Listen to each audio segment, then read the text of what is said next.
Hi, well I'm going to tell you a little bit about this week's matches. I've had a couple of matches at Lindholm Lakes this week. Lindholm Lakes is a fantastic fishery. It's one of my favourite fisheries in the country. Really lucky that it's only about half an hour away from my house, so a good place to go, on regular matches. And obviously with the sort of matches I fish throughout the year, I don't always get a chance to go to the same place regularly. I tend to fish like sort of the bigger tournaments and competitions, but we've got the Winter League semi-final coming up at Lindholm Lakes, which gave me a fantastic opportunity to put a bit of time in there. Like I said, I absolutely love the place. Every time I go there, I always feel like I'm in for a day's fishing, even if I don't draw a great peg. So, I'm lucky that it's not far away. The first match I had, I was on Bonsai, which is probably the most well-known lake at the complex. It's a 85 peg lake. All the pegs offer something a little bit different. Sometimes you've got an island that you can reach with a pole. Sometimes you've got an island that is for a feeder cast. Sometimes you've got a bit of open water to go at. Some pegs produce well in the margins. There's something a bit different, and it really does teach you to be a little bit versatile with your fishing. One thing that I have found this week is the fish have woken up. There's no doubt about it. Even though it's the middle of March, the fish have woken up, definitely. They're moving about, they're looking for food. You can be more aggressive with the feeding. Tapping in 5 pellets, that's gone. You're looking to feed plenty of bait and be aggressive and try and draw some fish into your peg, as well as obviously catching what's there. My first peg was 75 on Bonsai. I wouldn't say it's a flyer. I wouldn't say it's a great peg, but it's a peg that has potential. It has a scope for a few fish to be there. I could reach the island with 16 metres, but I made a bit of a mistake actually. Obviously once you cut your poles and adjust your poles slightly, you might need a little half extension to be at the exact measured 16 metres. And I didn't take my little half extension. I fished it around about 15.6 metres. Now I know that sounds a little bit like, well, what difference is 400 mil going to make? Well, on this particular island, it was just bad luck that at 15.6 metres I was about this far away from the reeds. Now, even though it doesn't seem like much, when the water there is about 3 foot deep, you really need to be pushing your float right against the reeds, because obviously when it's deep, there's a lot of scope for fish coming in and out at different depths. So with a bait that's tight against the feature, the fish can only come right in up to the feature, suck your bait in without giving you false bites. So what you may find when you fish tight against the features is that you get a lot less indications than you would say 30 centimetres away,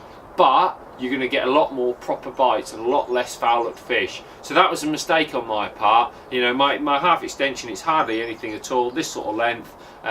Just with that in, I would have definitely been able to reach those reeds. My fault for forgetting it. However, I thought, well, I could probably have a few fish to start with there before it gets a bit too hectic with fish moving around. So I've decided that was a good place to start. And then I've been catching a lot of fish on casters as well in open water, so I thought, well, I'll have a caster line as well. I had an island away to my left which had a little bit of space too, so I could chuck a method feeder there. It's quite shallow to this island here, so I thought, well, if it has really warmed up and the fish are being really aggressive, I'll be able to cast and catch some fish in that shallow water. I had a great start. I had 5 fish across the island in no time. I would say probably 15-20 minutes. I had 3 very quickly and another 2. 5 fish, 15-20 minutes, probably £6 in the net, £7 in the net. Great start. We're not the biggest F1s in the lake, but I've had a good start. I've caught a couple more over the next sort of half an hour, but I could tell it wasn't quite right. The fish were moving around by the island. I think they really wanted it nice and tight. I didn't really have any sort of little hole or anything that I could have got in anyway to really tuck my bait in. The lad next to me was doing ever so well. He had a nice little hole. He pushing his rig right in and he was catching steadily F1. So I thought, I'm probably going to struggle to beat him today because I haven't got the facility on my peg to do that. So I dropped onto the caster line, and what I quite like about the caster line at the moment is it's not just F1s you're catching. It's not just roach. There's all sorts. Big bream, tench, eyed. I've had a steady day there. I've caught 4 eyed for probably £10, 4 skimmers or bream for probably £10. I've had another 12 F1s for say £25, £2.5 a piece. So I've had a steady day's fishing. I've had quite a few roach mixed in and then an odd tench as well. At the end of the match, I knew I hadn't won the match. You know, there'd been a couple of pegs with a little bit of room and the right conditions, and unfortunately for everybody else, Alan Scott was on one of them. Absolutely made no mistake, £140 shallow. Fantastic performance, won the match. Nick Speed also did fantastically well. He had £116 I believe, and he was second in the match. And I've actually ended up weighing £75, which there was a few £70, sort of £60 to £70. Quite a lot of people had £60 to £70. I believe £91 was last in the money. There was about 35 people on the match and they paid £4. I probably could have caught £91. I've had a little chuck with the method, not had any fish. I haven't really gone back across to the island. Maybe if I'd have chopped and changed a little bit, kept fish coming, because I have had some slow spells on the caster. Still, I've had the best part of £60, £65 fishes with casters. So I've had a great day's fishing. I really can't complain.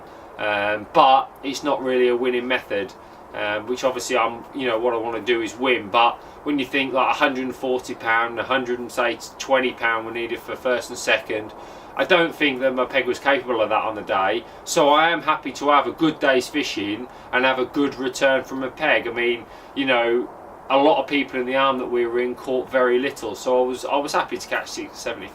Like I say, unfortunately, I didn't win anything. But you know, good, like I say, good fishing. You always get a few bites no matter what.